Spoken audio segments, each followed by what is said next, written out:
Hey guys, just dropping a quick note. Wiring up a few outlets over here. I got one on this side, one here, here, two more here. Finally putting some circuits on or in, getting it done. It's dark. I don't know, it's probably 10:30.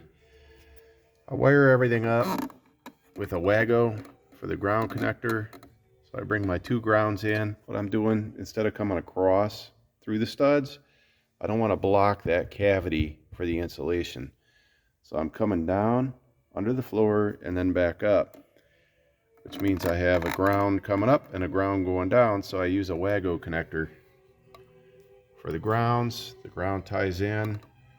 Then I have my hot coming in, my hot coming out, and my neutral coming in, my neutral coming out. And then I tape that with electrical tape. Just wondering how many of you do that. Do you guys electrical tape your outlets too? Let me know. Give me some other tips if you have some tips. Putting in all 20 amp circuits here.